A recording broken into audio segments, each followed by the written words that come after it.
friends, it's Anna and welcome to what turned out to be one of my favorite ever bullet journal setups.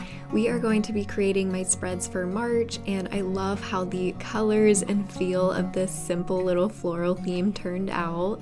I hope you enjoyed this journaling sesh as much as I did. Grab some tea or coffee, get cozy, and let's plan for March. We're starting off with a cover page. I've been working on my calligraphy lately and I love this script that I've been using. The very subtle flourishes at the ends, the very slight bounce lettering and big loops. It just feels very flowy and elegant to me.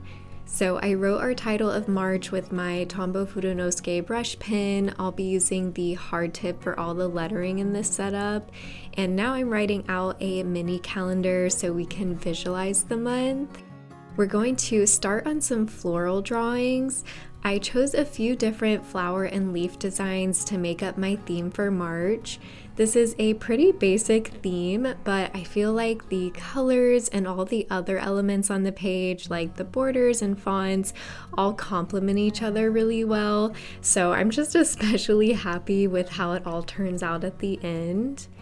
This first drawing is a bouquet of flowers that will be in a jar. I came up with a few different flower and leaf stems to draw, and those will stay consistent throughout the entire setup. So we have a daisy from a side view, so all the petals are on the bottom, and then the stem has some smaller leaves and flowers too. Some little stems of berries. We have a different flower, the first one I drew, that isn't really based on anything real, but it has a round shape with all the petals closed up. I'm also adding in some long and bent leaves, and then I'll have a stem that looks kind of like a fern with two leaves on each side that get longer as they go down. I drew all of these doodles out separately on a notepad first, like I normally do. Whenever I'm drawing flowers, I usually come up with each individual doodle, and then I can combine them for the bullet journal theme or whatever art piece I'm working on. I bunched all these together to create a little bouquet, and now I'm drawing a really simple jar to hold them. To decorate the space on the left of the page, I'm drawing these doodles again, but they're going to be spaced out within a rectangle that I'll draw a border for in a second. Like I said, the exact flowers and leaves I'm drawing won't change throughout the setup, but I'm going to be arranging them and decorating with them in different ways so it doesn't get visually boring or boring for me to draw. But at the same time, having the same set of doodles makes the setup so much easier and kind of more relaxing that I don't have to completely reinvent the wheel every time I draw something.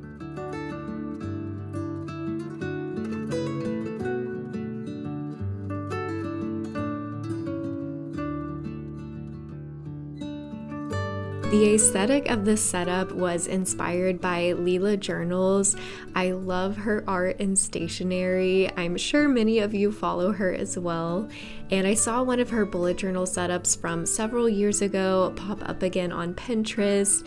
It was of some warm colored florals, and I was like, I really want to create something that has a similar feel.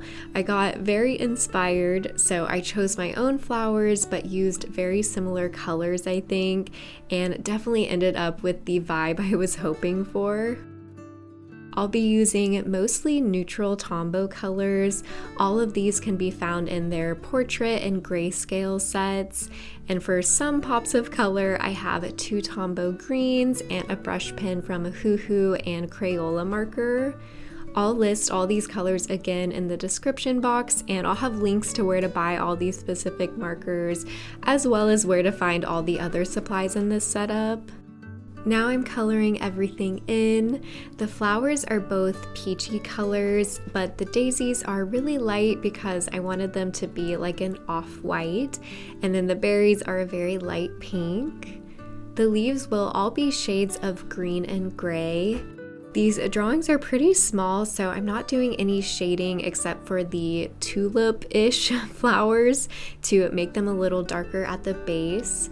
The colors are all very desaturated, very muted, which I love using in my journal.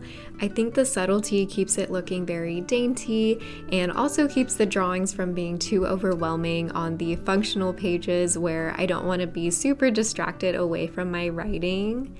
I'm also going to color these borders I made around the flowers and calendar with some different shades of beige. I do kind of shade these to give it a distressed look. And now to finish off the cover page, we'll add some washi tape. These here are from a few different tape sets. Again, I'll link all those in the description. And all the colors I chose were very neutral, so I didn't upset the color scheme I had going on. I'm going to add a few different strips on the top and bottom where there was some negative space, and I think it helps balance out the page really well.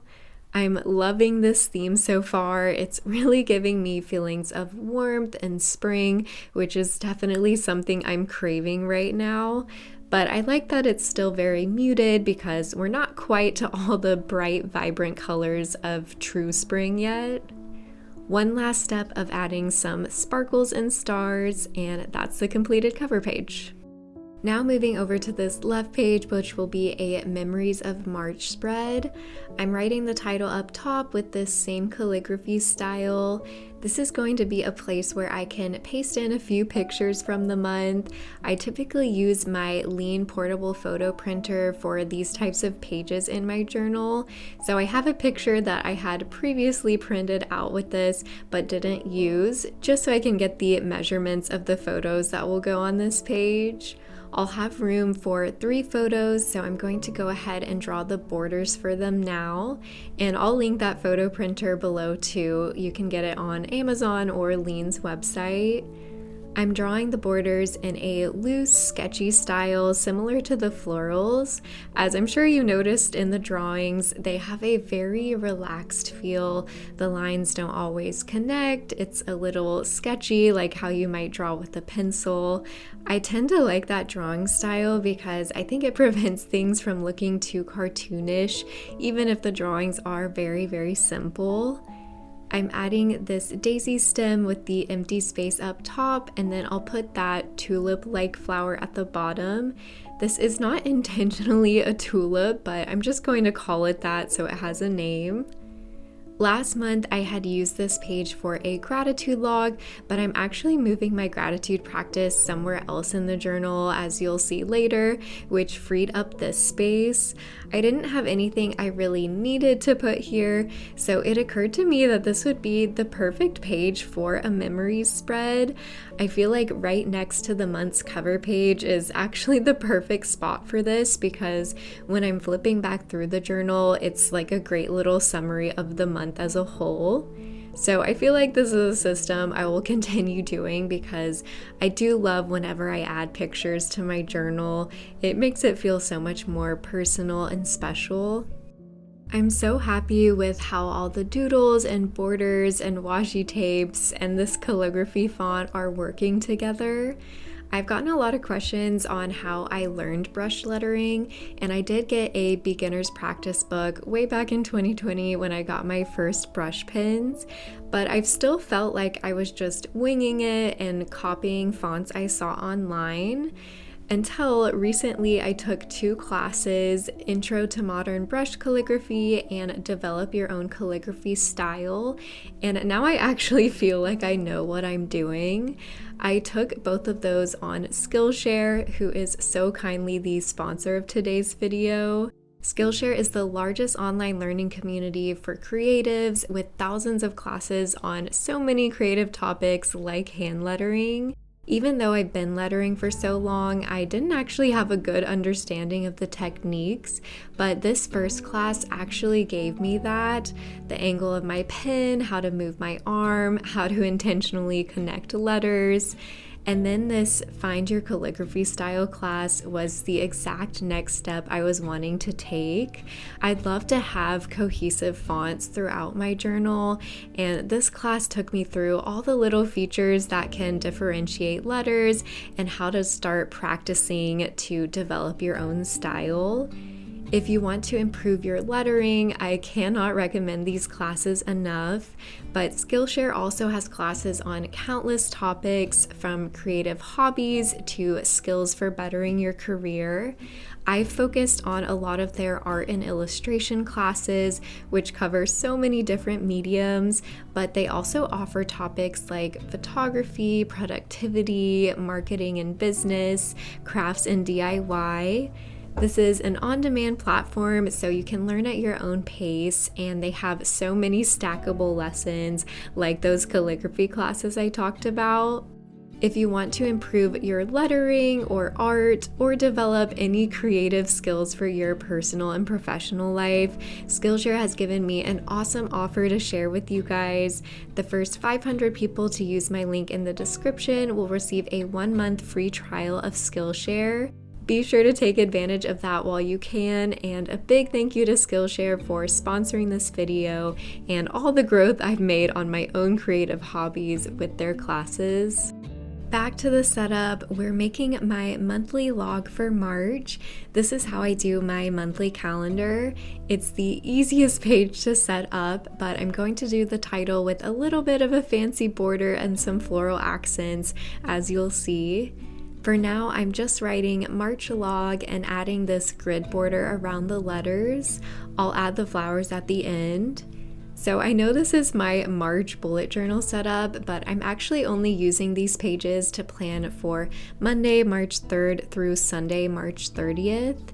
Usually for my log and habit trackers and all that stuff, I include the whole month, regardless of the days of the week, but my weekly spreads within each month setup only include full weeks. So for example, my last weekly of February goes through Sunday, March 2nd, and then my first weekly of March's setup will start on the 3rd. And then the last day of March, Monday the 31st, will go in April's first weekly. And it's just kind of annoying to me that my weeklies don't exactly match up with what's included on the monthly spreads. So I decided to just include complete weeks, even if a few days of the month will end up on different setups. I've also started using the planning system, the 12-week year, which you guys will see more in later spreads, but that puts more of an emphasis on planning on a weekly basis rather than monthly basis anyways, so I think this will help with that too. Anyways, as you guys saw, this log is super easy to set up. I numbered the dates and days of the week down the page on the far left, and each line to the right is where I record my events, appointments, travel, etc. I also highlighted every other week so I could see the different weeks better.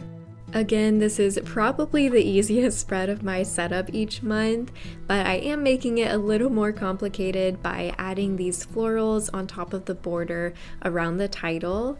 I'm drawing some vines of the tulip flower and also adding some extra sparkles and leaves floating around.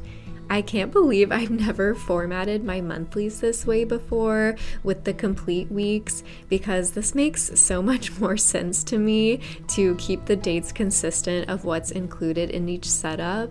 Someone commented a little bit ago that they did this and it was called cyclical planning, if I remember right, where you plan on a 4-week basis instead of monthly. I know it's a tiny shift, but I'm already very much expecting to like this better. Moving over to the right page, this is where I'll keep my monthly task list and any other notes for the month. I hadn't been including this page recently because I was using this space for my 12-week year planning, but I really missed having these sections here, so I'm bringing them back. I used my stamp set to title each section and also went over the letters with a fine liner because I wanted them to be a little bolder. Now I'm going to add a border to separate out the two sections. This is the same one I used on the cover page with the curved corners, and I'm going to color these in with a light gray. I think occasionally bringing in some coolness with the gray is a nice balance to this otherwise very warm setup. This is another really easy page to create because I'm just giving myself a blank space to write in each of these sections, and then in the middle of the page I'm drawing a few more bunches of flowers. Something I've realized within the past year about bullet journaling is that the little accents like the borders, the highlights, the fonts are so key to creating a cute theme. I'd always put way more effort on the drawings and art aspect, but I feel like if you have really nice fonts and borders and colors, you don't even need art to have a super cute bullet journal. I have a minimal spread ideas board on Pinterest, and I'm always so inspired by just how their layouts can create such a cute effect without needing a lot of drawings or stickers or things. Now, I do love adding those extra things to my journal, so I don't want to give that up, but I do want to focus more on experimenting with borders and highlights and layouts to create even better spreads, because I've realized they really do make such a difference. So be sure to subscribe and stay tuned if you want to watch my progress on that. I am on a never-ending quest to create beautiful but easy and accessible spreads.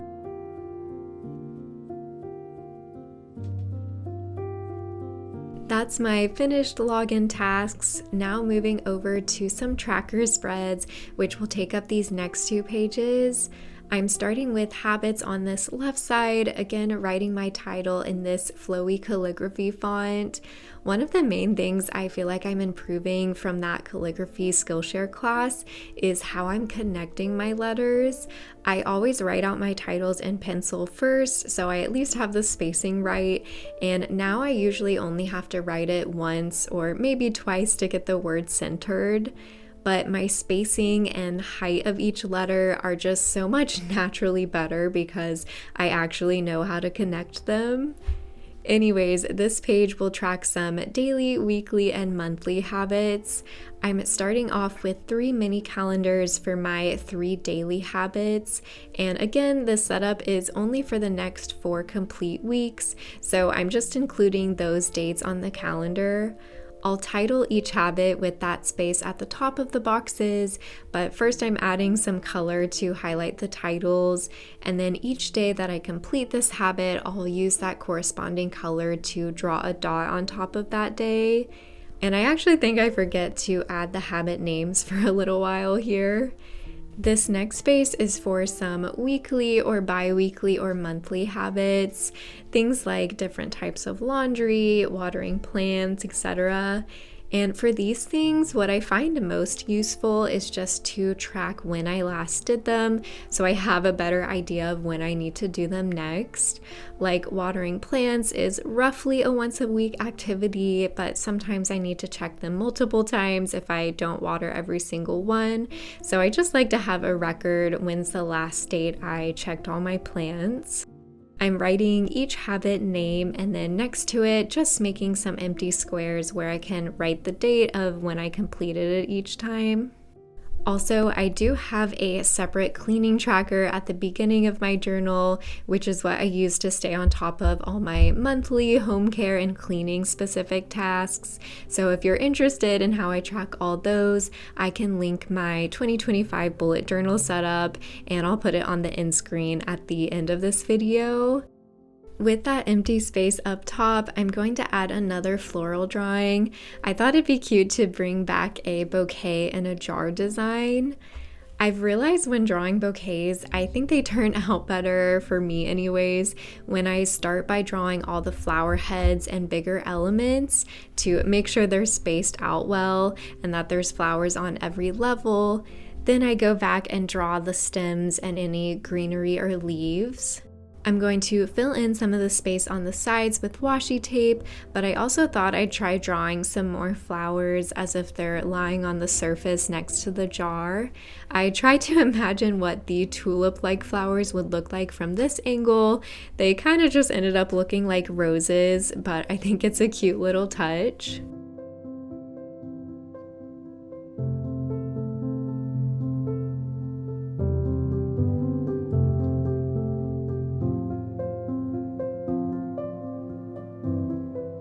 Lastly, we're adding in the color, and then I'll finish off this spread with some washi tape. I'm using the tape to fill in some of the negative space around the jar and title. Moving over to this right page, which will be for my exercise plan and tracker, I'm going to draw a large calendar under the title, and I thought it would just be easier and I'd have more space if I turn the calendar sideways. So I'm doing a little border for the outside lines, and then you'll see the 4 weeks will go up and down instead of across. I'm doing a specific workout program right now, which comes in a monthly calendar with workouts assigned to each day. So I'm basically just recreating that same thing here. But I do make a few changes to the plan to fit my preferences, and since I track things way better if they're in my journal than a separate piece of paper, I definitely wanted to make that workout calendar in my journal instead of just using their printable. I'll fill in the actual workouts later, but I'm numbering the dates and I added the days of the week up top. I only included through Saturday because Sunday is my rest day, and I'm also adding a little key. So at the bottom of each box, I'll add a check if I completed the workout. I'll put an X for each walk I went on because I also use this to track walking. I try to go on short walks throughout the day so I'm not completely sedentary for 8 hours straight while working. And then if I get off schedule and do a workout but on a different day of the week than it was assigned, that's okay. I just also mark that on the box. With the extra space on the right, I'm adding a line of florals. Again, these doodles have stayed the same, but there's so many different ways to arrange them to keep the pages interesting. The next and last pages we'll be setting up is my first weekly. So let me go ahead and explain the 12-week system in case you haven't heard me babble about it in my last few videos, because I do incorporate that in my layout. This is a system and a book developed by Brian P. Morgan and Michael Lennington, and it's basically where you set goals and plan on a 12-week basis instead of annual. We all know how hard it is to actually succeed with New Year's resolutions, but when you're setting goals for a 12-week span, it's long enough to tackle big projects or establish new habits, but short enough that you can still accurately plan ahead of time for the whole period. So the system has you set 1 to 2 specific goals, write out the exact path you need to take to get there, whether it's recurring tasks or one-time steps, and then assign those to specific weeks 1 through 12. I also have the spreads I used for planning my 12-week goals in my 2025 bullet journal setup. So now on a weekly basis, I look back to my 12-week plan and we'll see what exact tasks I need to get done this week for staying track on my goal. And this is what this goals section is here on the first page of my weekly. So I started the page with week 5, that's the week I'm on in the 12-week year. I did end up pushing back the start of my 12 weeks back to February instead of starting in January like was my original plan. So in case you're confused because you saw my previous plan with me's, that's why I'm only on week 5 right now. Then I have a mini calendar with the week we're on highlighted, and this goals section is again for rewriting any tasks that were assigned to week 5 for my 12-week goals. Below that is the tasks area for any other weekly to-dos. I hope that all made sense. Maybe next month I should actually show my 12-week plan and fill in the goals so you can better see what I'm talking about. Let me know if you want me to do that. Moving on to our daily sections, this whole weekly will take up 2 pages with a faux Dutch door, so I give myself a half-page column for each day. I've been using my bullet journal for a lot more journaling, like writing my thoughts and more in-depth records for the day lately, so I've really needed all this space. I'm bordering each day similar to the habit trackers. I'll fill in the top area with some color and label the day of the week and date. I thought it would look a lot more visually interesting to alternate colors. And I'm actually moving my gratitude log onto these dailies. For the past few months, I had a separate spread for writing something I'm grateful for each day, and I love including that practice in my journal. but I felt like it would be even easier to incorporate just on the day itself. So I'm writing a little title of gratitude at the bottom, and then I'll color in 3 lines to designate the space where I can write what I'm grateful for. I'm matching the colors up top, and again, I feel like just adding those highlights for the titles up top and gratitude at the bottom adds so much to how these pages look. We're flipping over to the next pages and I'm finishing off my dailies. I'll show you guys in a minute how I fold these pages with the faux Dutch door so that I can see my weekly tasks no matter what day I'm on. This 6th column is for the whole weekend because I don't tend to journal as much on Saturday or Sunday. And then this last column on the far right will be for a small weekly reflection. I think reflection is one of the best practices my bullet journal has instilled in me, but this is also part of the 12-week year system. You have a weekly scorecard where you write out of the total number of actions assigned to that week, how many did you complete. So if I had 5 tasks assigned to week 5 and I completed 4 of them, my weekly score would be 80%. It might seem kind of harsh to score yourself like this, but it does add a big sense of accountability. I can also write any notes about my goals or progress, and then I have the whole column to journal anything else I want to reflect on. I usually ask myself what went well this week, what didn't, do I have any takeaways from that? I'm adding a few really small flowers at the bottom because I still wanted plenty of space to write. And here's where you can see how I fold this middle page in half so that no matter what day of the week I'm on, I can have those weekly lists visible. That's very helpful to me to always have my weekly goals and tasks in sight. I'm coloring in these flowers on the first page, and that will complete my March bullet journal setup. Thank you again to Skillshare for sponsoring this video. Be sure to check out those calligraphy classes or other classes with that free trial in my description. Let's do a final flip through of all the pages. I hope you guys love this theme as much as I do. I'm so happy with the warm colors, the simple floral aesthetic. Thank you guys so much for watching, and I'm wishing you a beautiful start to March.